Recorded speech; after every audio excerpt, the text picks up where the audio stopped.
The odds that IEBC has to surmount to conduct next Thursday but one election are growing, with its own officials in parts of Nyanza having to flee for their lives even before they are formally contracted.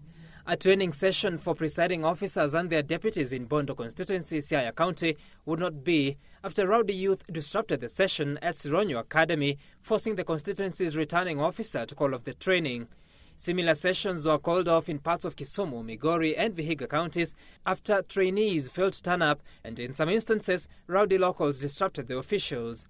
In Ahero, polling clerks were being trained under heavy security. To questions, we can raise them up. This coming just days after returning officers in Kisumu, Homa Bay and Siaya counties expressed fears over their security going into the election after Raila Odinga, who enjoys wide following in the region, withdrew from the race and vowed there will be no election.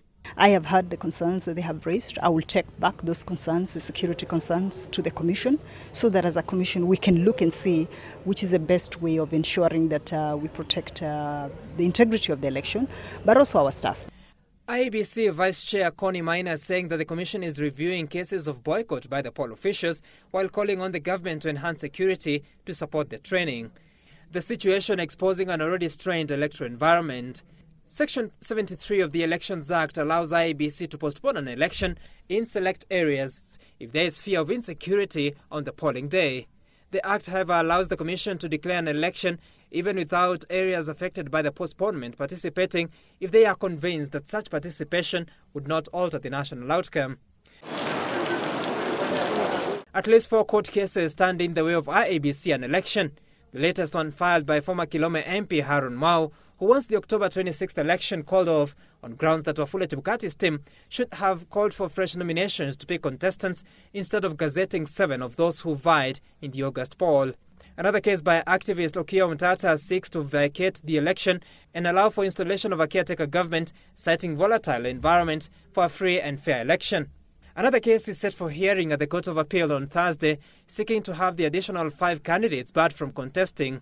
The 5 led by Ekuru Court were enjoined in the race after last week's judgment of the High Court. Despite the political and legal push and pull, IEBC has begun the production of ballot papers for next week's exercise at the Al Ghurair Publishing and Printing Firm in Dubai. The ballot papers, containing names of 7 candidates including NASA's Raila Odinga. While at it, IEBC is still seeking answers on how to make available provisional results as soon as voting closes next Thursday.